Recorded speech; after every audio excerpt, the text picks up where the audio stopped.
Warm, fresh water on a cold winter day. They love it.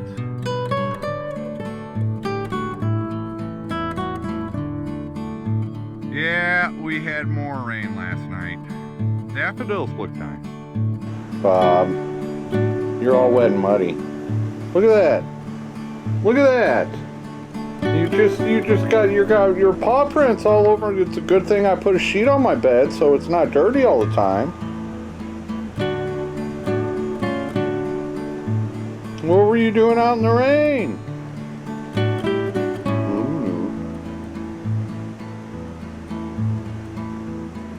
You're wet? I'm not gonna scratch you.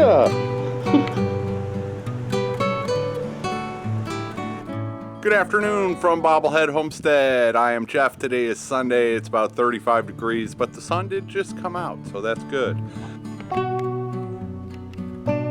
Good afternoon, Bob. What are you looking at?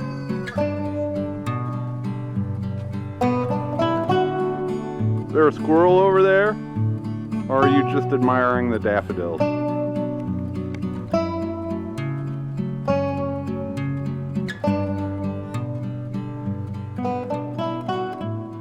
Thank you for all of the information about trying to cover plants and trees when a freeze is coming. It's gonna be, I've decided not to cover it, but well, it would be a big hassle, I'm just saying. But, so I did look up on YouTube some videos, and all might not be lost. It has not finished budding out, so there are a lot of buds to come. And so this might be some self-pruning to thin out the number of peaches. So the peaches, it does grow, will be bigger and fuller. That's my story, and I'm sticking to it. Also, it is going to be below freezing for the next 4 or 5 nights in a row. So yeah, and tomorrow the forecast was gonna be below freezing all day long, but now it's supposed to be above freezing, which is 32 degrees. So tomorrow it's supposed to get up like today in the mid 30s, high 30s during the day, but overnight is overnight, and it will be getting below freezing overnight for quite a few days. So I don't know how much help it would be to cover it. I guess I could try it and see what happens, but it's just not a big deal to me.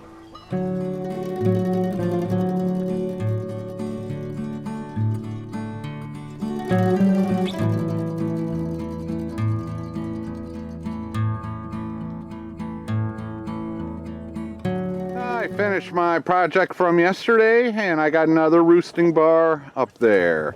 I left this bottom one in so they can get up to the higher ones. Once they're older, they can probably fly all the way up there, but it's just a good idea to have a stepping stone. So now I got 3. The other one I put just one section lower than the other one, and that'll be good enough. And this time I used a 2x3 instead of a 2x2.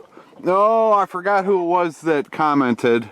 But I also know, see there, you can see it's a little bit wider, and then I did get this lower one zip tied. I waited till today to zip tie it because I knew I was moving it forward. You don't want the ladders right on top of each other, because at night they'll do their business on top of each other, and that's just no fun for them. Yeah, there's there's a couple trains of thought on whether or not you should use 2x4s instead of 2x2s. And I had 4 wild hens when I got to this property who roosted in the trees. And my personal observation of those 4 hens, when they had the choice of any size limb, they chose the smaller limbs, even smaller than a 2x2. Most nights, they were on the smaller limbs. Now that might have had more to do with their inherent, survival instincts, and maybe those were more covered in brush or more covered in leaves, or it hid them better or whatever. But they always chose the smaller limbs to roost on at night. So that's all I got to say about that. I don't know if 2x2s are better than 2x4s or the other way around. But I put a 2x3 in there. And I bet they will all choose the higher spot because they'll feel safer and it might be a little bit warmer up there. I don't know. Also, some suggestions to cover up this hole, so to speak, in the tarp. I don't want to do that. I just want to get the chickens out of the breeze, but I still want the breeze. You want airflow. Stagnant, moist air is what causes frostbite on their combs and wattles and feet, and so you do want the airflow. So I don't want to cover that up. I just want to raise them up out of the breeze at night. So yeah, plenty of airflow. It's the stagnant, moist, cold air that will do the frostbite. Enough about that. Are you going to try out? You're the only one that's down there. Yeah, you're a nice white splash, white and true blue rooster. I might keep you. You better be nice to me. Okay, I just ran to get my camera.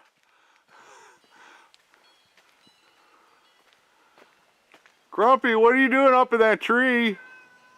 Besides meowing at me. I heard this meowing. I'm looking around everywhere and I'm like, where's the cat that's behind this meow? And I finally looked up. He can get down pretty easily. It's not far from the roof there. But still, Grumpy up a tree. Dude, and meowing like crazy. I've seen him do this one other time. That was in the middle of the night, so I couldn't get video of it, but he's a cat, he'll make it. Dude, I don't like ladders, dude. Don't make me come up there.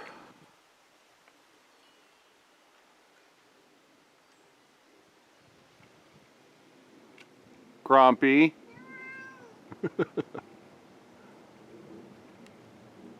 Are you just gonna hang out there for a while and play on your descent? That sounds like a good plan, Grumpy.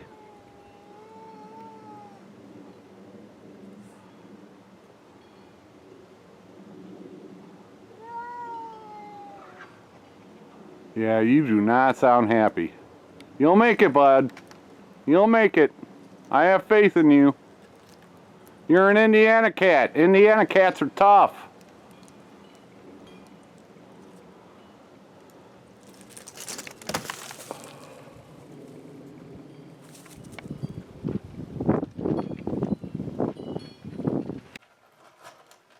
Okay, Grumpy's fine. He just, that was scary for a second there, Grumpy. But he's fine and he's eating, so everything's cool. It's been a cold Sunday here, so that's going to be it. I want to give a shout out to Searching Sabrina. Searching Sabrina, link there, and link will be down below. Another YouTube channel here in Arkansas. They'll be going to the Shindig. And if you're unfamiliar with the Shindig, I'll leave links down below for the Shindig also. It's being hosted by Roots and Refuge Farm and VW Family Farm. The date is April 6th. That is a Saturday. April 6th is a Saturday. They just got a new venue for it. VW Family Farm was going to host it at their own farm, but it got so big, so they're gonna have it at the White County Fairgrounds in Searcy, Arkansas. And I'll put a link. You can register for the event ahead of time. If you're interested in getting a vendor booth, I believe they are $15, and that information, I'll try to put all the information down below and links to VW Family Farm and Roots and Refuge. They've done some videos on it, but like I said, I plan on getting a vendor booth, and thanks for all the suggestions. Yeah, lots of good ideas. I can't do all of them. and I should have put a caveat in my last video that I don't have any experience building stuff, and I have limited tools as far as building stuff also. So I just birdhouses seem simple. I think I made some birdhouses way back in Boy Scouts or something when I was a kid, but I don't know what I'm doing. So I'm just looking for, and don't let me scare you off. There's another channel. I'll feature them in my next video. But yeah, don't let me scare you off from making birdhouses to sell to Shindig. I'm sure mine will be plain and simple, and I probably won't be able to make very many of them. So the more birdhouses in this world, the better, as far as I'm concerned. Yeah, no problem with that. Don't let me scare you off. And bird feeders, yeah, that's another thing. I was looking at Boss of the Swamps video again last night where he was making some bird feeders. So yeah, lots of different ideas. I don't have that much wood either. So I've got that cedar, and then I've got a few, stray pieces here and there. I do have metal roofing out the yin yang on at this place. And I've got some aluminum, like sheet metal, really thin stuff that, so I'll figure it out. And another shout out I want to give to Ann and Andy's Homestead. Ann and Andy's Homestead. Links below also. They are here in Arkansas. They're just getting started on YouTube for, I think 3 weeks ago was their first video. So I'd love seeing new channels getting started and sharing their unique perspective and experiences, about this lifestyle, or, whatever you want to call it. Oh, number 2. She's up on top of the coop. I'm always getting distracted by these chickens. Speaking of the chickens, there will be maybe a half dozen chickens will be leaving Bobblehead Homestead tomorrow. So that is what I'm doing tomorrow. And I am starting to cull my flock. Oh, and I learned, well, it was a while ago, but cull doesn't mean to kill. Cull just means to remove birds from your flock by whatever means. Selling them, trading them, turning them into subsistence. There are many ways you can cull a flock, and so that's all I'm going to tell you. Is I've got about a half dozen roosters that, if all goes well tomorrow, they will be leaving Bobblehead Homestead. Yep, and then I've got a few more after that I'll be dealing with those also. There are plenty, if you want to learn about chicken butchering and all that stuff, there are plenty of other channels to learn that from. I am not going to be the place for that. Oh, what else can I say about that? I don't know. All right, with that, take her easy. Thanks for watching. Hope everybody had a wonderful weekend.